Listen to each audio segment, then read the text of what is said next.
Amma zahiruka fabitolabi, sibuknya engkau mengejar dunia itu, zahirmu sibuknya terhadap dunia dengan tolak, mencari, nuntut. Waduh, nggak tahu siang, nggak tahu malam, nggak tahu panas, nggak tahu hujan, pokoknya dikejar habis-habisan, nggak kenal jiran tetangga. Wa taufiqihi summa ila hadratin nabiyil mustafa Muhammadir Rasulillah sallallahu alaihi wasallam wa ala alihi wa ashabihi wa azwajihi wa ahli baitihi ajma'in, thumma ila jami'i masyayikhina wa asatidina wa mursyidina, thumma liwalidayna khususan limuallifi hadzal kitab. Al-Fatihah. A'udzu billahi minasyaitonir rajim. Bismillahirrahmanirrahim. Alhamdulillahirabbil alamin. Ar-Rahmanir Rahim. Maliki yaumiddin. Iyyaka na'budu wa iyyaka nasta'in. Ihdinas siratal mustaqim. Siratal ladzina an'amta 'alaihim ghairil maghdubi 'alaihim waladdallin.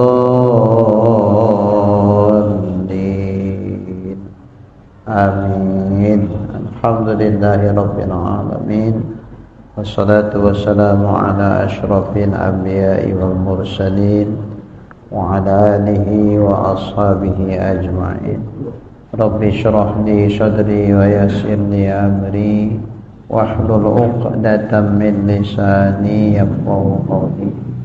Qala al-mu'allif rahimahullahu ta'ala wa adama nafa'ana bi'ulumihi fid dharain amin. Summa qala Allahumma hidayatan lis-shawab ya rabbal alamin. Al-uqbatu salisah wa hiya uqbatul awaik. Uqbah itu diibaratkan seperti bukit. Kita mau menuju kepada Allah, bukan perjalanan yang mulus tanpa hambatan dan rintangan. Banyak sekali rintangan. Nah, rintangan-rintangan itu diibarat oleh Imam Ghazali seperti bukit-bukit. Nah, itu namanya uqbah. Bukit-bukit. Bukit demi bukit harus kita daki. Nggak kenal lelah, nggak kenal capek. Kalaupun terjatuh kita bangkit balik, naik lagi, gitu-gitulah. Berlelah-lelah lah kita untuk sampai kepada tujuan. Udah 2 bukit kita lewati kajinya.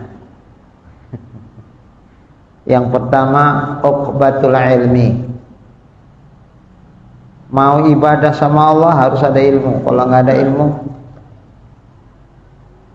Uqbah yang kedua uqbatut taubah. Ilmu sudah ada, giliran mau diamalkan nggak bisa-bisa. Apa sebab?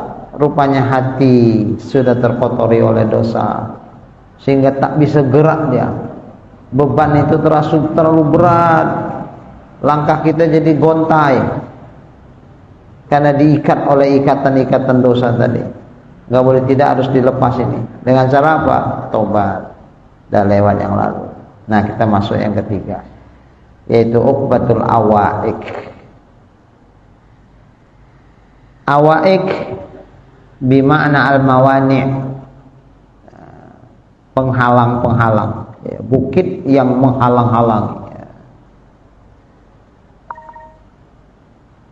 Dalam hal ini Imam Ghazali mengatakan begitu. Summa 'alaika ya talibal ibadah, kemudian wajib atas engkau wahai orang yang menginginkan ibadah, yang menuntut ibadah, yang menginginkan ibadah, yang mencari ibadah, yang betul-betul ingin mendapatkan mengamalkan ibadah. Waffaqakallahu ta'ala. Ini namanya jumlah mu'taridah. Makanya dibikin kalau di kitab ini garis-garis jumlah mu'taridah ya. Jumlah yang didatangkan di situ. Maknanya doa. Waffaqakallahu ta'ala. Semoga Allah memberikan taufik kepada engkau. Ini Imam Ghazali menyisipkan doa buat kita ini. Amin, mudah-mudahan doa seorang wali Allah diijabah Allah. Kita semua insyaallah bahagian dari orang-orang yang mendapatkan taufik sesuai dengan doa Imam Ghazali. Amin ya rabbal alamin. Summa alaika ya talibal ibadah, kemudian wajib atas engkau orang yang menginginkan ibadah. Apa yang wajib? Bidaf'il awaiq, menolak segala rintangan-rintangan, menepis-nepiskan supaya jangan mengganggu kita untuk ibadah kepada Allah. Tepis-tepiskan dia. Ibarat dia ganggu di perjalanan kita di tengah, geser-geser dia, tepiskan supaya kita bisa mulus jalan. Hatta tastaqima ibadatuk, sehingga ibadahmu bisa tegak istiqomah lurus. Kalau enggak, seperti kata orang barat lah, marpeor-peor. Apa itu Pak Sarul? Marpeor-peor. Kok enggak datang malam Selasa yang lalu? Iya Mualim, ini tanggung Mualim, gini. Oh ya udahlah, oke. Insyaallah lah Mualim, Selasa depan Mualim. Ya insyaallah Mualim. Siap ini. Diperkirakan minggu siap nih Mualim. Oh iya, iyalah. Mualim tunggu ya Mas. Mualim. Nah, tahu-tahu minggu selesai, Senin datang masalah baru. Dah, ya Allah, kayak mana lah ya? Dalam matiin aja lah HP-nya lah, malu. Kalau perlu diganti aja nomornya. Nggak ada itu, nggak ada. Nunggu selesai ngurusin dunia, nggak selesai. Terakhirnya nggak ibadah. Ada. Memang dunia itu mawani min ahadun minal mawani, satu dari 4 yang menghalang-halangi, mencegah-cegah, merintang-rintangi kita untuk ibadah.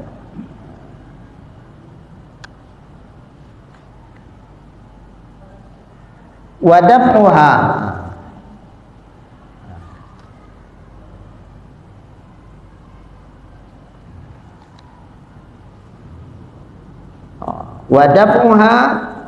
untuk menolaknya, menepis dunia, nggak ada cara lain, cuman satu caranya.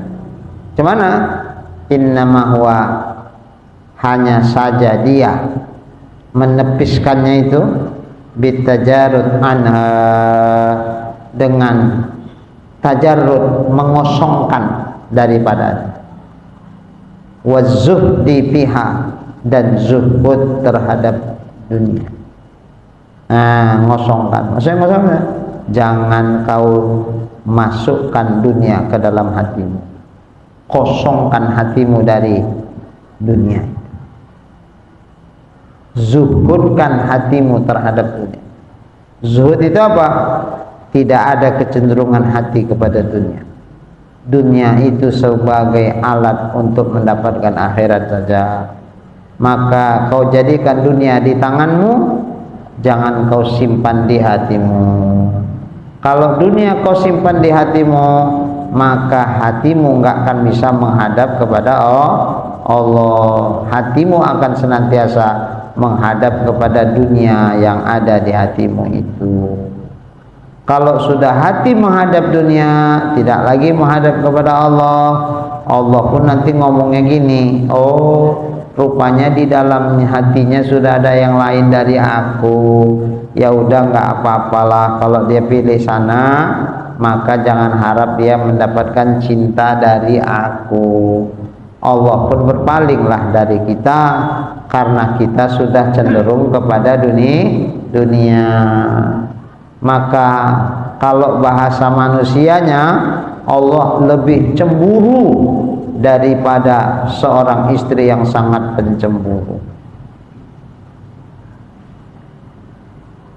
Apalagi Allah Maha tahu yang di dalam hati hambanya. Kalau istri nggak tahu yang di hati suaminya.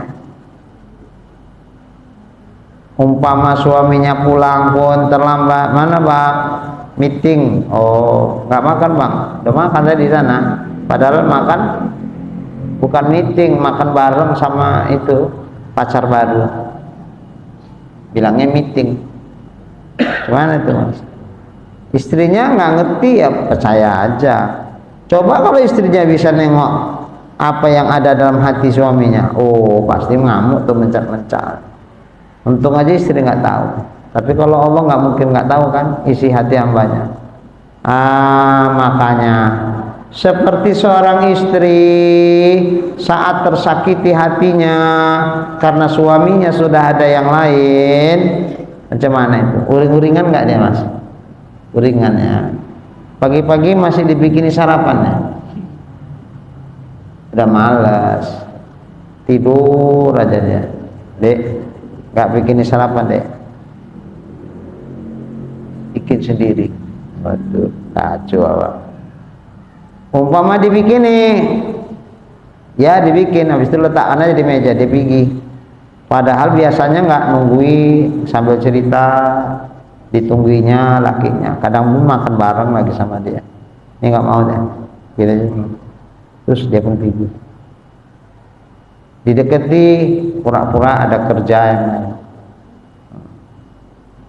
Kalau biasanya pergi kerja diantar sampai ke jalan ke depan teras lah, ini nggak mau deh. Padahal nanti pun nyuci piring bisanya, tapi pura-pura mencari kesibukan biar supaya jangan terkesan menghindari lakinya, padahal maksudnya menghindari. Males dia, talak dia. Begitu pamit mas panggil bunda, panggil bunda. Bunda pergi ya. Biasanya ya jangan lupa jalan pulang ya gitu. Nih bunda pergi ya bunda. Ya.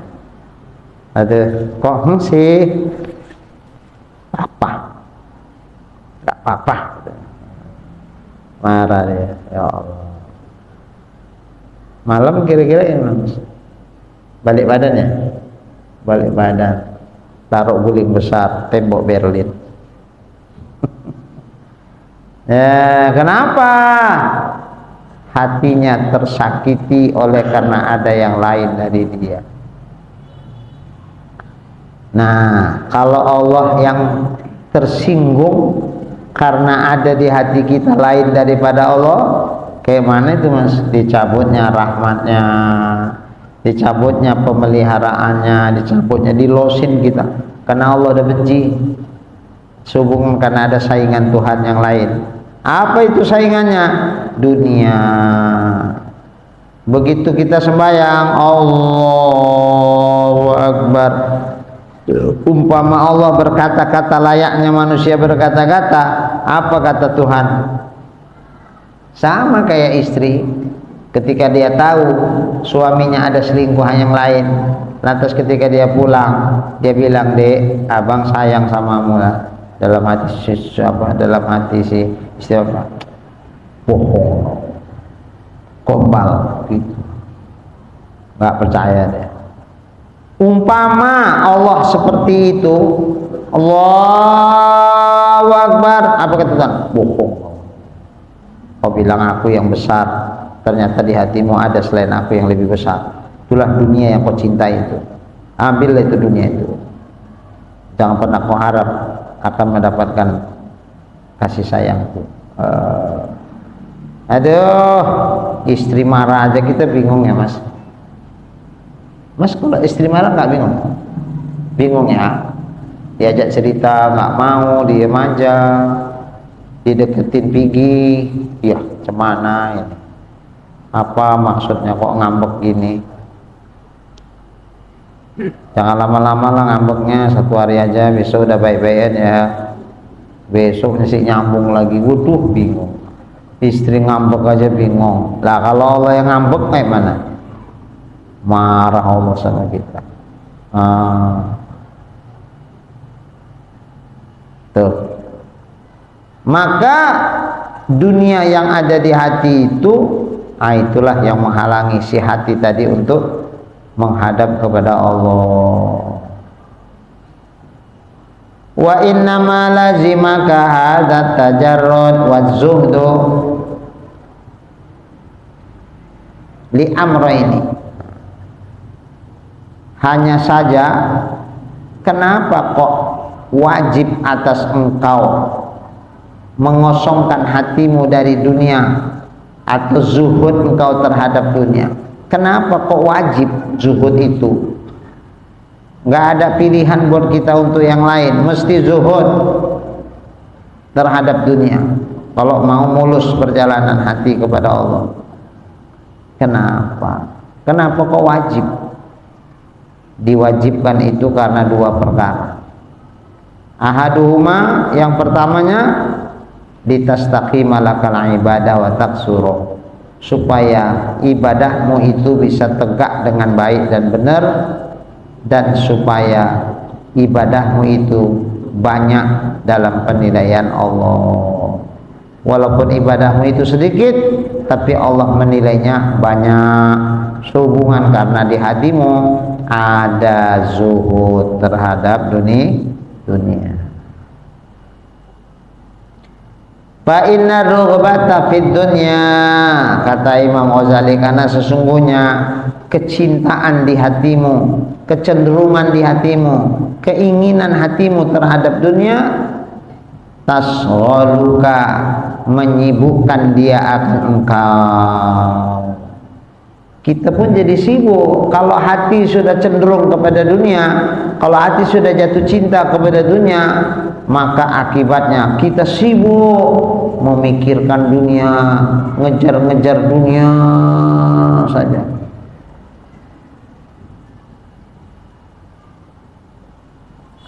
Amma zahiruka fabitolabi, sibuknya engkau mengejar dunia itu, zahirmu sibuknya terhadap dunia dengan tolak, mencari, nuntut. Nggak tahu siang, nggak tahu malam, nggak tahu panas, nggak tahu hujan, pokoknya dikejar habis-habisan. Nggak kenal jiran tetangga. Dua rumah dari rumahnya meninggal dunia aja, sayanglah, perih ya, 200.000 hilanglah, bayangannya itu 200.000. Ya kelewatan kau, orang melayat kau malah pergi kerja. Ya piginya habis subuh lah, masih gelap-gelap tuh udah pergi, jadi nggak ketahuan awak. Kalau orang lagi kumpul-kumpul awak pergi, yo lewatin orang itu ya malu. Jadi caranya macam mana biar nggak malu? Habis subuh itu langsung gerak. Cemana habis subuh, orang kau aja kerjanya jam 8. Ya pandai-pandai awal lah, habis subuh tuh pergi, duduk-duduk dulu, baru berangkat kerja. Intinya jangan orang tahu kalau awak keluar rumah. Sampai segitunya. Iya, cemana lah, faktor keadaan, tuntutan. Nah, maka siang, malam, pagi, sore nggak kenal siapa-siapa, pokoknya ceritanya duit aja. Dunia. Nah, inilah yang dikatakan Allah, Allahumun takasur, telah melalaikan kamu disebabkan karena berlomba-lomba banyak mendapatkan harta dunia. Hatta zurtumul maqabir, sehingga kamu berziarah ke kubur. Maksudnya bukan ziarah kayak kita berziarah yang mati, sehingga kamu masuk ke dalam kubur. Kalau belum mati, belum masuk ke kubur, belum habis-habis mikirin dunia, belum habis-habis ngejar-ngejar dunia, belum habis-habis menuntut dunia. Oh, mati baru berhenti. Hatta zurtumul maqabir, mati baru berhenti. Kalla saufa ta'lamun, sekali-kali tidak, atau maksudnya jangan gitulah. Saufa ta'lamun, nanti kamu akan mengetahui resiko dari apa yang kau pilih di dunia ini. Kecintaan kau yang berlebih-lebihan, ambisi kau yang luar biasa untuk mendapatkan dunia, hanya karena berpikir aku dulu kecil susah, lajang aku susah, aku nggak mau, udah kawin punya anak susah, aku nggak mau, makanya aku gigih mumpung anakku masih kecil-kecil. Kalau ada anak besar-besar biaya hidup tambah besar, ini mumpung anak masih SD, inilah kesempatan. Oh, makanya lagi gagah-gagahnya itu aja lah. Oh, ingat Tuhan, wis gak ingat lah. Jangankan sembahyang, ikut wirid aja pun dah keberatan ya. Ikut wirid keberatan, ada kegiatan keagamaan di kampung itu keberatan. Apalagi sembahyang, udah nggak pernah dengar dia sembahyang itu.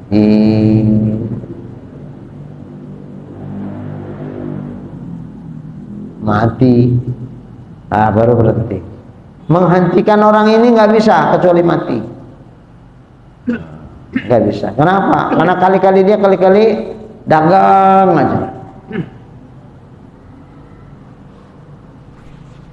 Ada jamaah kita rupanya, saya pun nggak pala inget, orang dia jarang datang, bisa dibilang nyaris datangnya cuman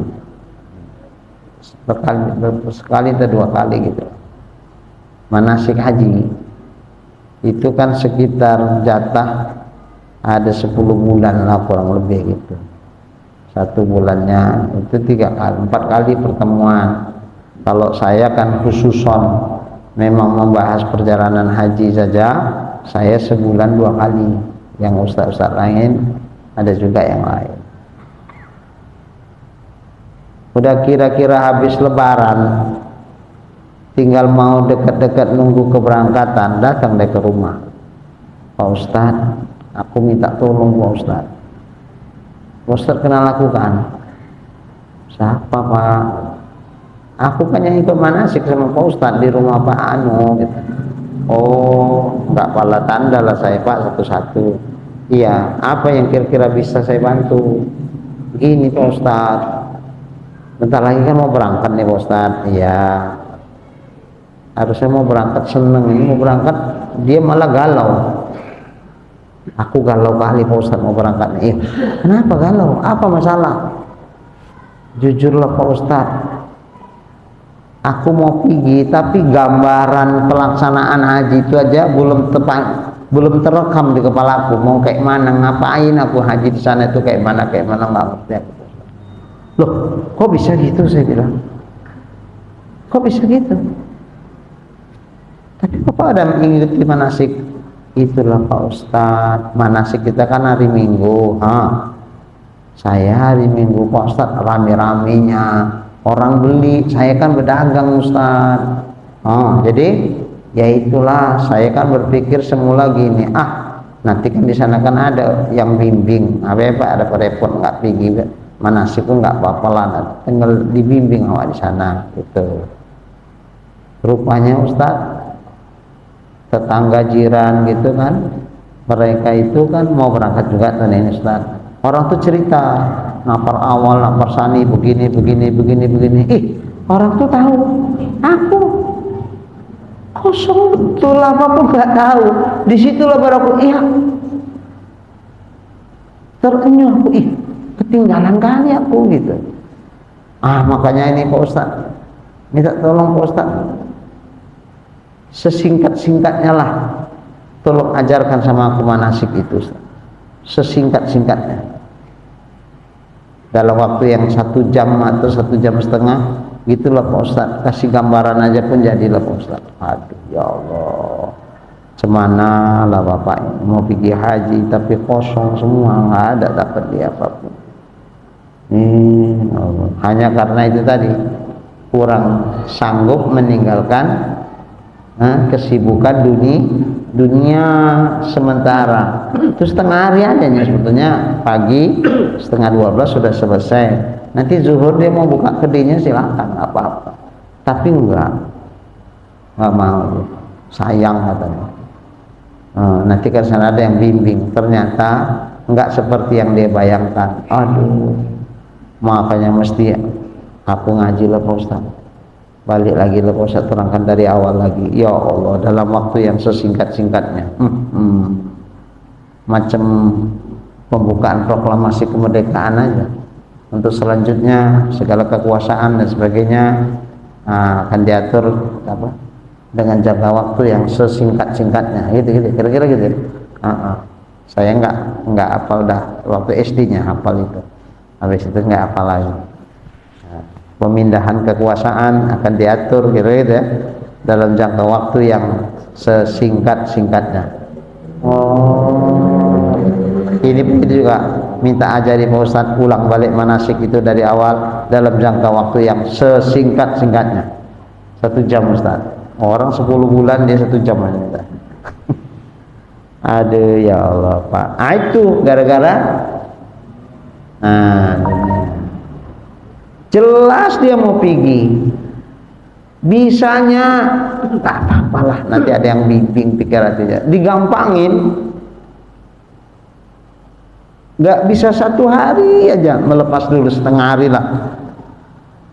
Dalam seminggu kesibukan itu ditinggalkan dulu, demi untuk hal yang lebih besar. Ternyata nggak sanggup.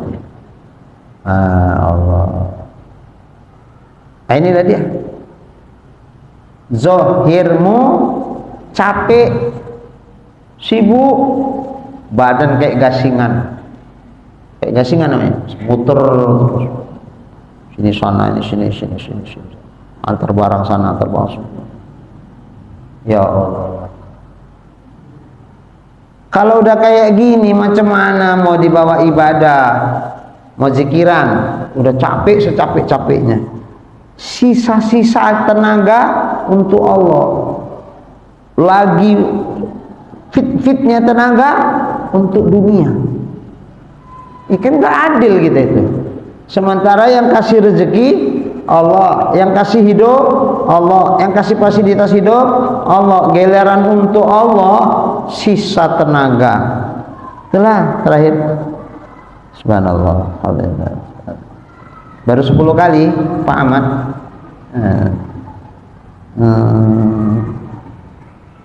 Datang istri, ini berzikir apa tidur segini kan. Astagfirullah bang, untung nggak ngeces abang bang. baru 20 zikirnya udah gini dah, khusyuk betul dah, fana. Orang fana fillah, dia fana fit dunia, fana terhadap dunia. Jatuh tasbihnya, nggak sadar lagi. Aduh ya Allah. Udahlah bang, udahlah sana bubuk bang. Katanya mau zikir kok tidur gini. Kan dengan ces pagi pun tuh, ya Allah bang. Udahlah bang, nani bantal bang, tidur. Iya capek kali abang. Itulah apa kali yang mau abang kejar bang. Aku bang kan nggak minta rumah gedung mewah sama abang. Aku nggak minta beli mobil mewah. Mobil yang ada di Bunda alhamdulillah. Ada mas? Masih ada? Udah nggak ada lagi? Oh nggak ada. Untuk buka cabang modalnya. Nah, aku nggak minta mobil mewah loh bang. Macam gini aja Bunda alhamdulillah. Abang aja maksa.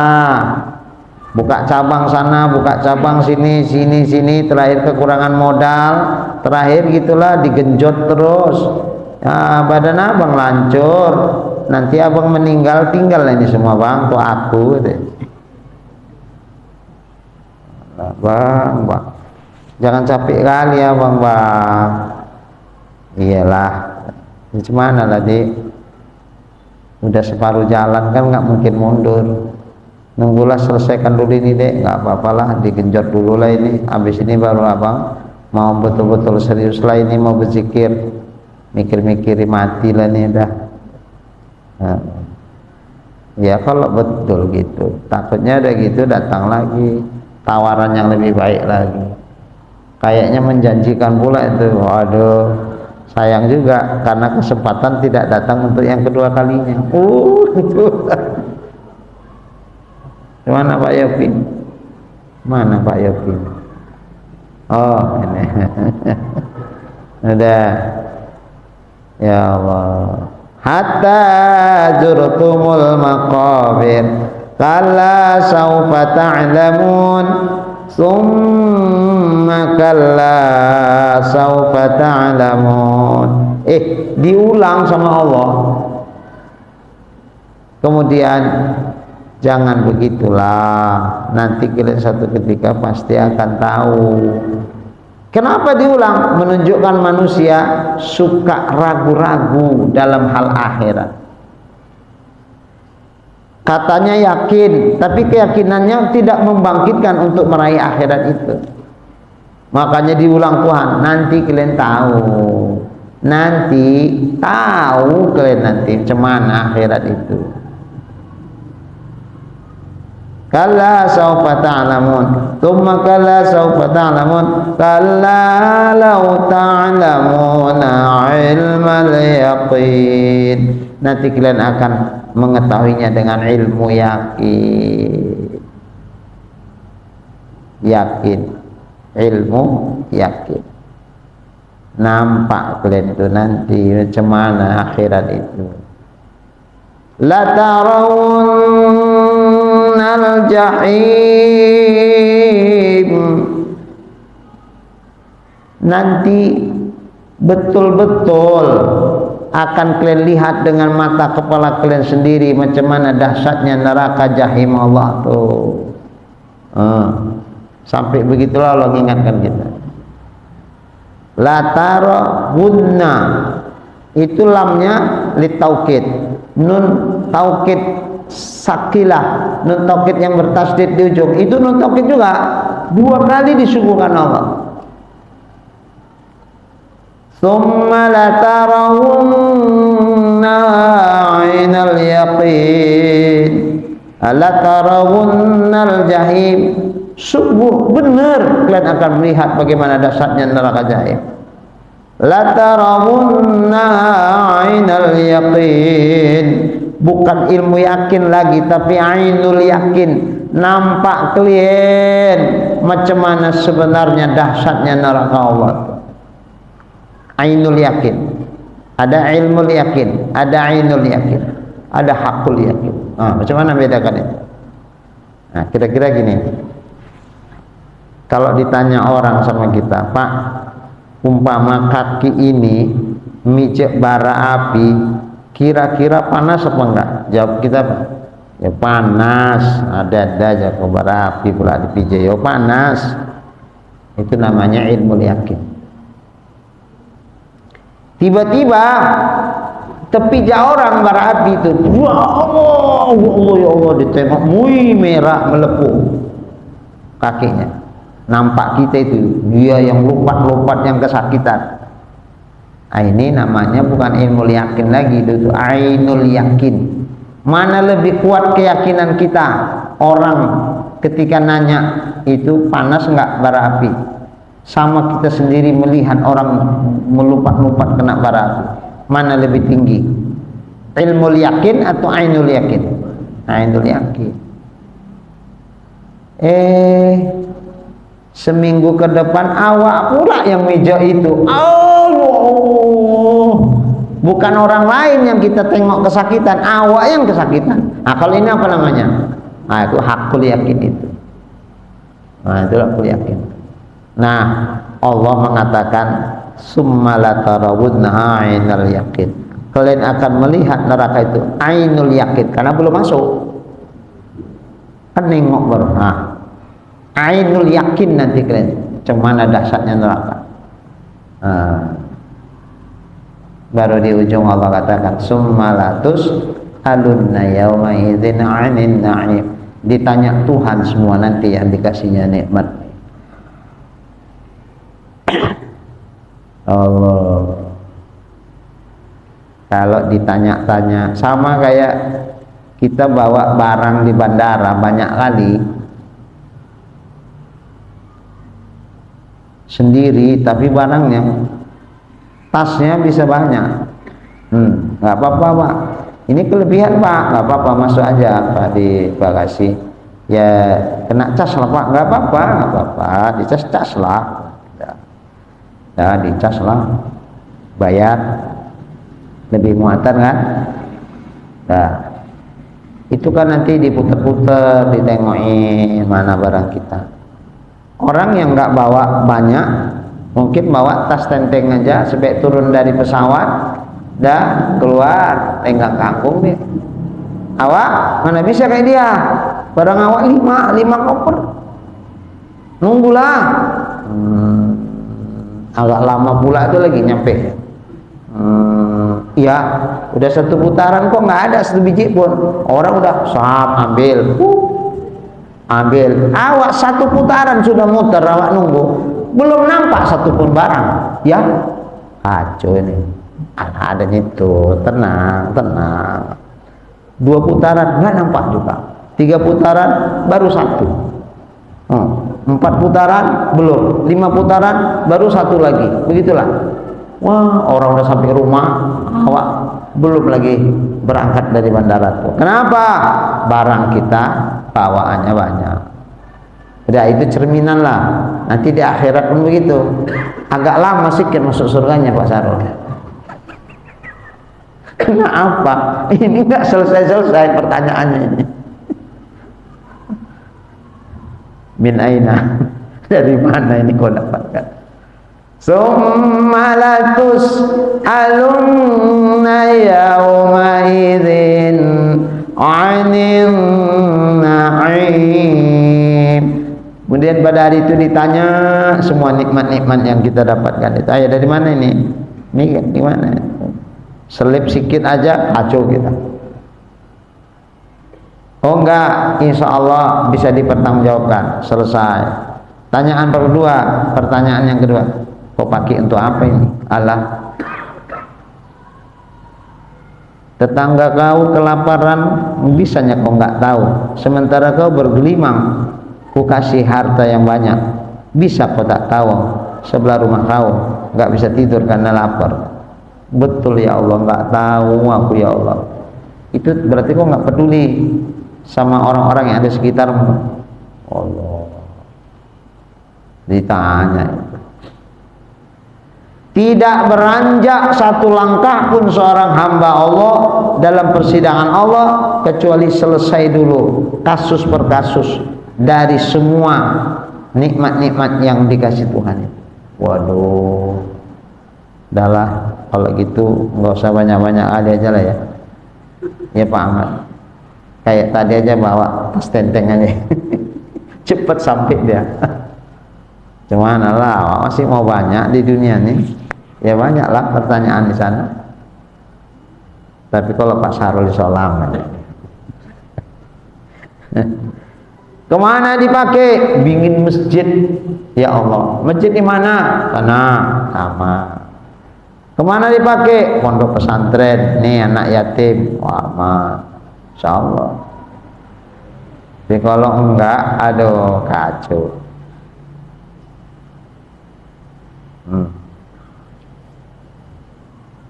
Udah. Jadi gini,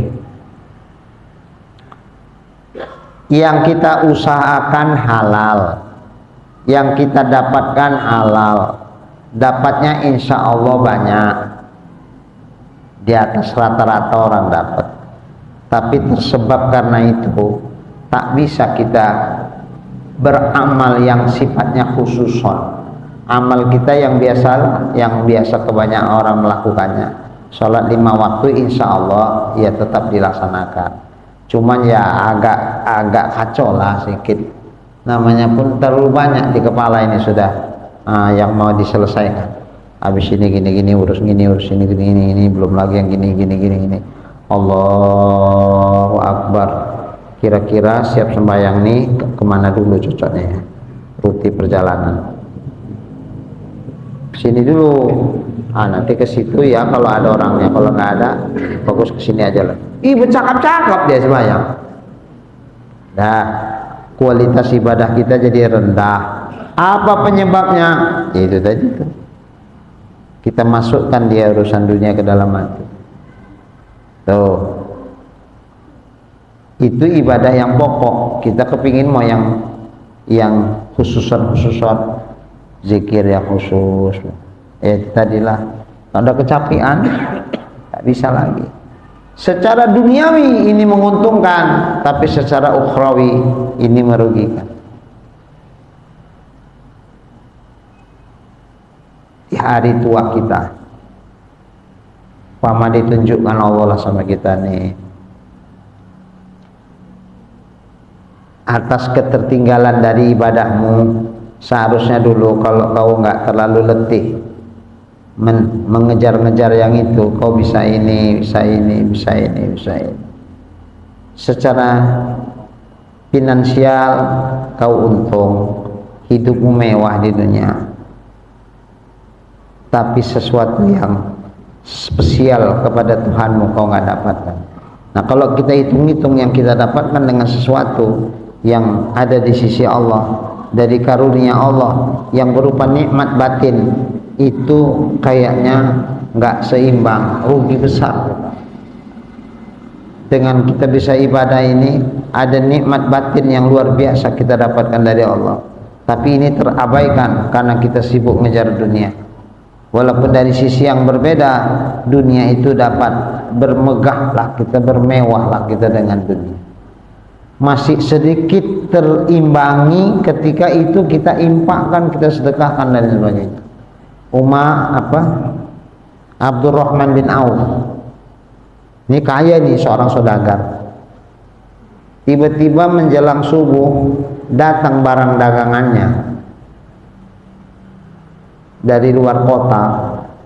Ya namanya dia pedagang, begitu datang barangnya kan tentu dikira dulu barangnya kan, mana bisa ditinggalkan gitu aja. Kirainlah si ibu ini masuk sesuai dengan catatan, ya ini baru ada serah terima kan gitu. Kalau nggak kita cek dulu, kita terima aja, nanti nggak bisa komplain Pak. Cek dulu, cocok, oke, deal, des, baru tinggalkan. Gara-gara ngira gitu, ketinggalan sholat berjamaah dengan Nabi, tapi masih dapat rakaat.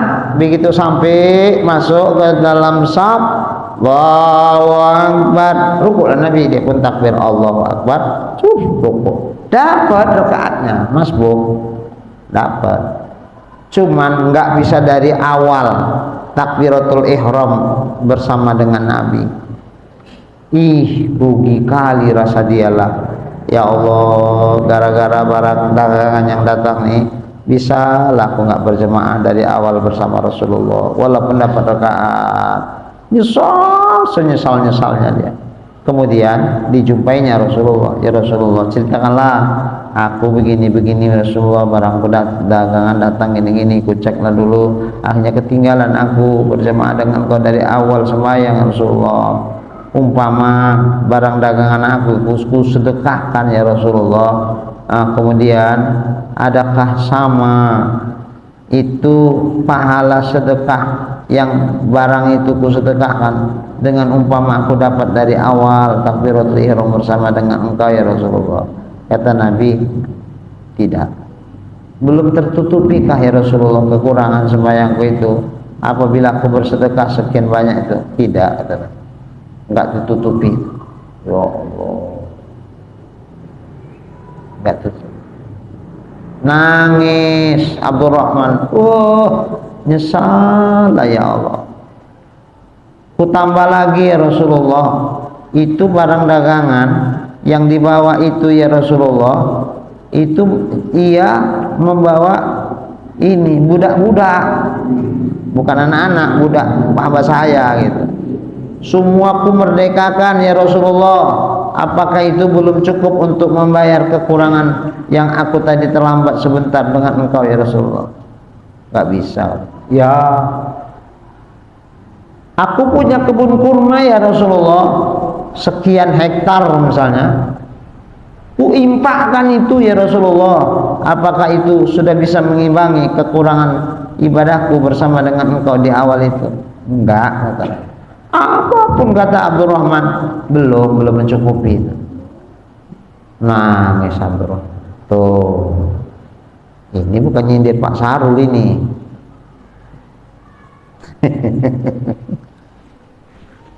Iya, enggak tercukupi. Nangis Abdurrahman bin Auf, ya Allah.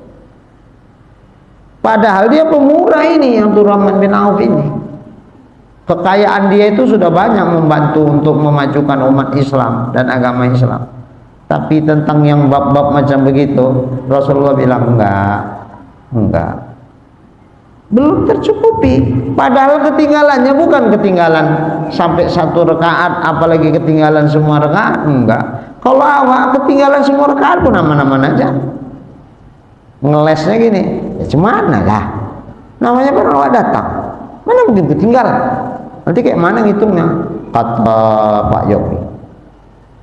Ya, sekali-sekali nggak apa-apa lah kalaupun ketinggalan ngaji, ketinggalan sembahyang. Sekali, 2 kali, 3 kali, 4 kali. Saya kok teman dong Mas saya kan udah bos, udah nggak ketinggalan lagi lah kalau sembahyang jemaah, ngaji pun nggak ketinggalan lagi, yang ngatur-ngatur anak buah aja. Baik. Nah, jadi sibuknya kita disebabkan dunia. Kalau secara fisik lahiriah, Pabi tolak, mencari terus, keliling terus, kayak gasingan, nggak berhenti. Amma batinuka, adapun batinmu, adapun hatimu, sibuknya bagaimana? Pabil iradah wa hadisin nafsi, dengan keinginan memiliki dunia itu, itulah yang menyibukkan hati. Dan hadisin nafs, cerita-cerita hati, membahas dia. Orang malam udah tidur nyenyak, udah ngorok pagi pun dia masih ngitung-ngitung. Mama gini nanti gini begini. Enggak tidur. Hadisun nafs itu kepalanya macam detak jarum jam tuh, tok, enggak berhenti. Apa yang terpikir? Yang terpikir itulah tadi dunia itu. Ya Allah, cemana lah itu hidup kayak gitu. Wakilahuma, satu dari semuanya itu, yang manapun, yamna'ul ibadah, menghalangi dan mencegah orang itu untuk bisa ibadah. Nggak ada. Zohirnya udah kecapean, nggak bisa ibadah. Batinnya bercakap terus. Bahkan dalam sembahyang pun bisa cakap-cakap. Mulutnya kemana, cakapnya. Hatinya kemana, cakap. Bisa ya? Bisa paman ya? Bisa. Karena hati seseorang itu kemana dia cenderung. Contoh kecil aja lah. Waktu aksara kebakaran, masuklah berita di TV, Aksara Plaza kebakaran. Saat ini api sudah hampir separuh gedung Aksara Plaza sudah terbakar. Tinggal datang pemadam kebakaran berusaha untuk memadamkannya. Begitulah berita itu kita dengar. Itu baru sekitar jam 12 malam umpamanya. Kira-kira hati kita galau sampai nggak bisa tidur malam itu. sementara barang kita nggak ada di situ. Sampai berpikir-pikir itu, kayak mana itu, kayak mana itu barangnya, kebakaran, habis itu, kayak mana itu usaha dia lagi selanjutnya. Sampai kayak gitu. Enggak lah, enggak sampai gitu aja. Paling sekilas, iya, besarnya apinya, iya, kasihan kali lah yang punya toko, punya barang. Sekedar, habis itu ngantuk, bubuk bisa. Coba kalau barang awak yang di situ, umpama jam 3 malam ditelepon Mas Said, tapi Mas Said punya nggak ada di situ. Telepon kawan, pun ngerabong-ngerabong siapa lah ini kok jam 3 ini lagi nenek tidur. Rupanya kawan yang telepon. Apa? Mas sudah dengar, udah tahu apa? Ini aksara kebakaran. Nggak bisa besok aja kok ngasih tahu, kok mesti sekarang lah kok ngasih tahu. Iya mah tahu tak belum tahu jadi tahu. Iyalah kata awak, tapi gondok awak. Kenapa kita marah dikabari jam 3 malam itu ada kebakaran sana? Karena nggak ada barang kita di situ. Coba kalau barang kita di situ, ditelepon kawan lah sama-sama dagangan itu. Mas, udah dengar kabar? Belum. Apa itu? Aksara Mas kebakaran. Cepat Mas meluncur ke lokasi. Mana yang bisa diselamatkan Mas. Iya. Kira-kira ngantuknya hilang nggak? Hilang nggak? Atau gini, alah sibuk kali engkau. Besok pagi kenapa kau nelpon aku? Kenapa hari gini pula kau nelpon aku? Kita matikan gitu. Enggak lah, orang barang awak ada kok di situ. Enggak ada itu, lompat terus segera. Kira-kira mandi lagi? Enggak. Umpamalah perlu mandi wajib dulu. Enggak sempat mandi wajib ya. Udahlah, ini kan udah bukan mau sembahyang subuh, nanti aja lah. Pakaian bujub, lari limpul apa lari cepet limpul? Lari cepet limpul, secepatnya ke sana. Kenapa? Kepingin tahu kita barang kita aman apa tidak. Hati seseorang kemana ada harta, tempat di mana dia ada. Kalau nggak ada harta awak, nggak ke situ pikiran. Begitulah dahsyatnya dunia ini. Kemana ada harta awak, ke situlah hati awak cenderung. Ya Allah. Makanya udah dipegang aja pakai tangan, nggak usah dimasukkan ke dalam hati. Kalau almarhum guru kita dulu bilang gini, dulu di Tembung itu masih banyak monyet. Maka orang Tembung bilang nggak monyet, koro. Bilangnya koro, monyet itu. Nah, kan pohon besar masih banyak tuh monyet gelantungan gitu, masih banyak. Jadi kata guru tuh, ini kadang-kadang ada yang nakal orang. Kalau dia monyet itu kan beriring-iringan itu. Ada kadang-kadang bawa anak dia kecil. Ada yang nakal mau ngambil anaknya di panah-panah itu. Wah, naas jatuh anaknya, diambil.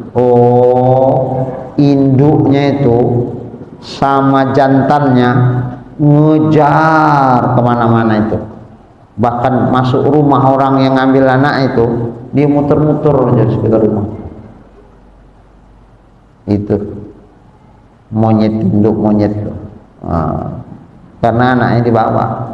Jadi kata guru kita, dunia itu seperti anak monyet tuh. Kalau kau simpan di hatimu, induknya itu setan.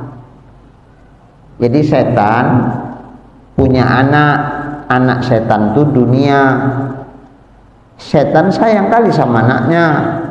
Datang kau tangkap. Kau simpan di hatimu, ya setannya mendatangi hatimu teruslah.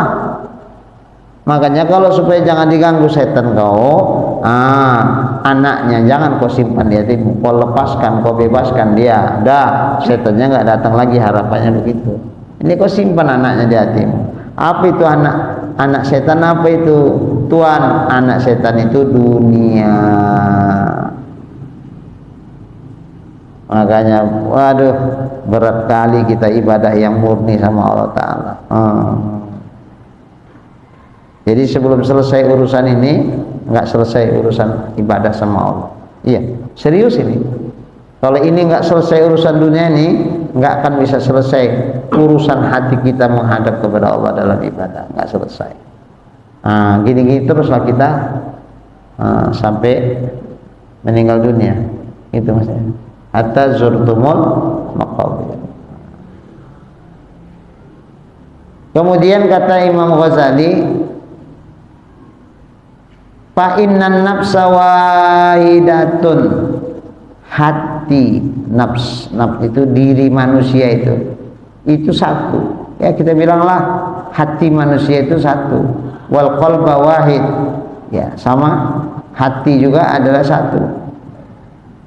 Karena hati kita cuma satu, fa idastaghala bisyai'in in qata'a an diddih. Kalau kita sibukkan hati yang satu dengan sesuatu, maka terputus dia dari lawan. Iya.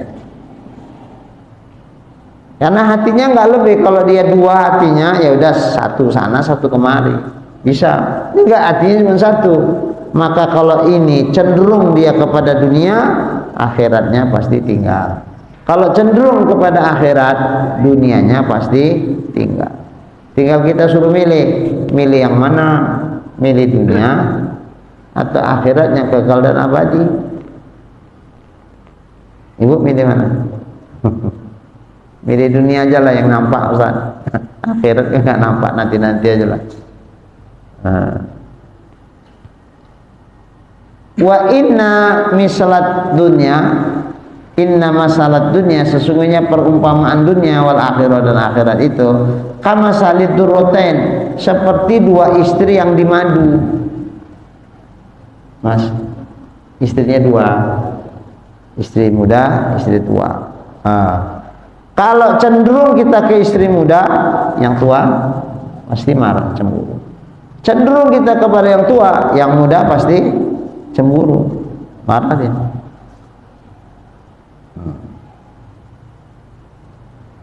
Begitulah dunia seakhirat itu.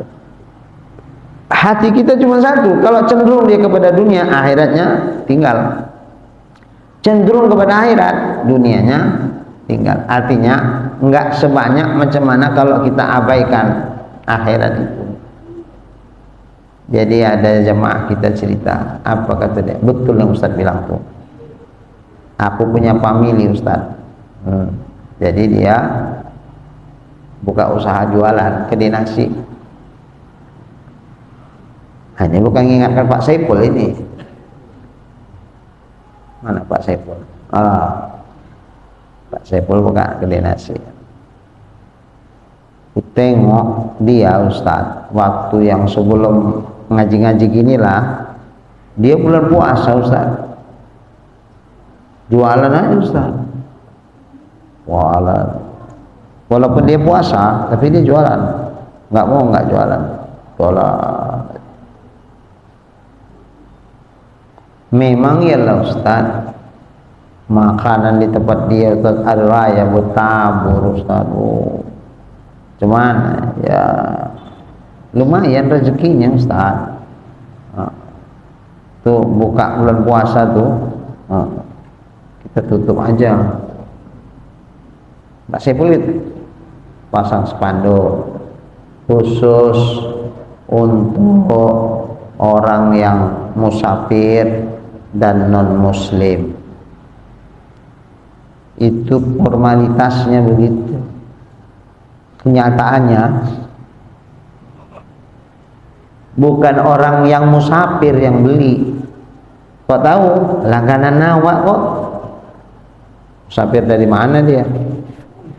Ini tukang becak mesin, nah nih supir angkot. tidak bulan puasa, ini aja orang tuh yang sering makan. Tahu lah, udah hafal. Ada yang ngebon bagi pun ada awak. Dah. Dengan alasan musafir nggak bisa. Jadi kayak mana ini? Udah biasa jualan kayaknya nggak jualan, udah jualan aja lah. Udah jualan juga. Ya lumayan lah dapatnya. Tapi setelah tobat enggak lah.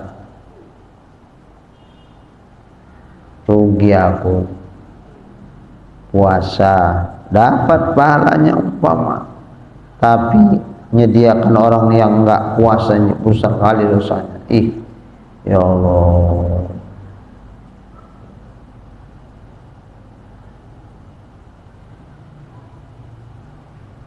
Udah tobat nggak mau, ya udah omsetnya berkurang. Itu kata jamaah gitu, nggak semewah kali dulu Ustaz. Dulu datang ke rumahnya Ustaz, mewahnya Ustaz, makanan banyak kali macam-macam, manisannya aja Ustaz, ada manisan ini manisan ini, banyak. Belum lagi, pokoknya mantap lah awak datang ke rumah dia, ada Ustaz. Sekarang udah nggak jualan lagi dia siang Ustaz, dia udah mulai loyo. Omsetnya jauh lah berkurang. Tapi belakangan dia mungkin menyesal, apalah artinya gini kalau tapi ya masih syukurlah kalau menyesali, masih ada kesempatan bisa berbuat ya. Takutnya enggak mati baru nyesal dalam alam kubur sesuma. Jadi seperti dua istri yang dimadu, in ardaita ihdahuma askhattal ukhra. Kalau kau cenderung ridho kau kepada salah satu dari keduanya, yang satu lagi pasti akan marah kepadamu. Dan dunia akhirat itu bisa juga diumpamakan kal masyriq wal maghrib, seperti masyriq dan maghrib. Masyriq apa? Tempat terbit matahari apa? Timur. Maghrib barat. Dunia akhirat itu kayak maghrib, kayak timur sama barat. Biqadri matamilu ila ahadihima a'radta 'anil akhar. Seukuran bagaimana cenderung engkau kepada salah satu keduanya, maka engkau akan berpaling dari yang lain. Kita berada di tengah-tengah. Muka kita misalnya barat, belakang kita timur. Kita di tengah-tengah. Seukuran kita bergerak menuju ke timur, seukuran itu kita semakin menjauhi barat. Makin jauh kita mendekati timur, makin jauh kita meninggalkan barat. Itu gitu. Makin kuat cenderung hati kepada dunia, maka makin jauh kita dari akhirat. Makin cenderung hati kepada akhirat, maka makin jauh kita dari arah timur. Begitu. Itu dua hal yang nggak bisa disatukan itu. Cenderung kemari, ninggalkan yang ini. Cenderung kemari, ninggalkan yang ini. Ya udah, suruh pilihlah kita. Suruh pilih. Kalau disuruh pilih, jawabnya apa? Ya pasti jawabnya akhirat lah. Walal akhiratu khairul laka minal ula. Akhirat itu lebih baik dari yang pertama. Pertama itu apa? Dunia. Sudah jelas apa? Jadi intinya, dunia menghalangi kita untuk mendapatkan tempat yang mulia di sisi Allah. Maka tinggal kita umpama terlaksana pun ibadah tuh itu baru sekedar tampilan lahiriah, belum menyentuh kepada intinya. Inti ibadah itu baru ada sentuhan apabila hati dikosongkan dari dunia.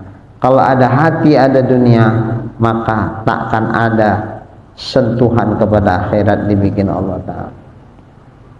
Jadi begini, Imam Ghazali sholat berjemaah sama adiknya, sama maknya. Tiba-tiba di rakaat berikutnya adiknya mufarokoh. Imam Ghazali jadi imam, lalu siap sembahyang. Ditanya lah sama mak si adian, kenapa kamu mufarokoh sama dari abang kau? Di hati abangku lihat ada najis. Iya, najis. Apa maksud najis itu? Kok di hati abangmu ada najis? Iya, di hati abang waktu sembahyang tuh ada sesuatu yang diingatnya selain Allah. Makanya berhadas itu bagiku itu sudah dihitung berhadas. Makanya orang yang berhadas lagi sholat kan sholatnya batal. Ngapain pula awak berjemaah sama sholat yang batal? So kayak mana itu?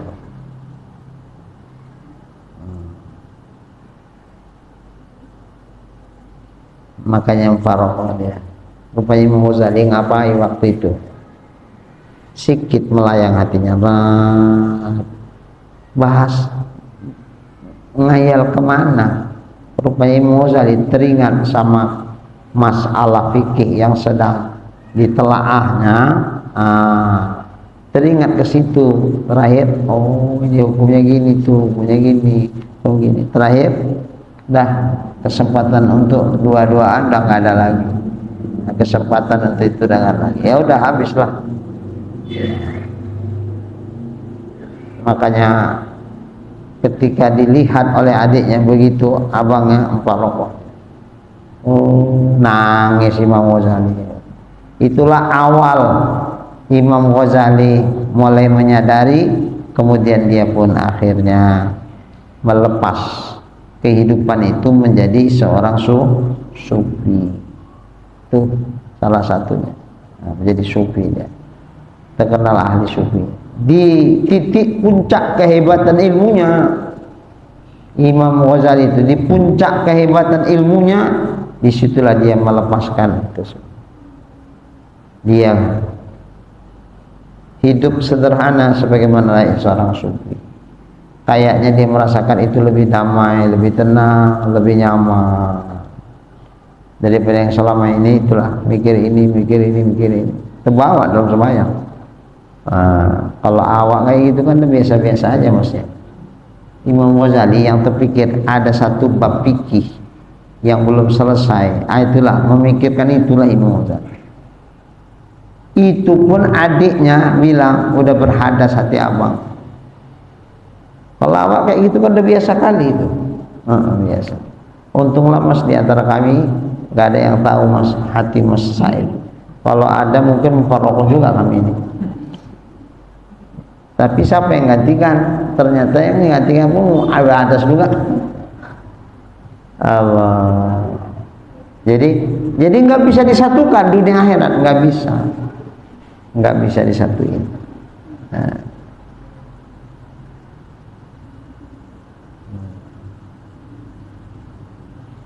Allah. 9:30. Sekitar deh. Insyaallah. Nah, besok mau ke Kuala Tanjung ya. Biar istirahat dulu. Pak Syarul biar istirahat dulu. Besok biar nggak melayang-layang naik mobilnya. Bismillahirrahmanirrahim. Alhamdulillahirabbil alamin. Wassalatu wassalamu ala asyrafil anbiya'i wal mursalin wa ala alihi wa sahbihi ajma'in.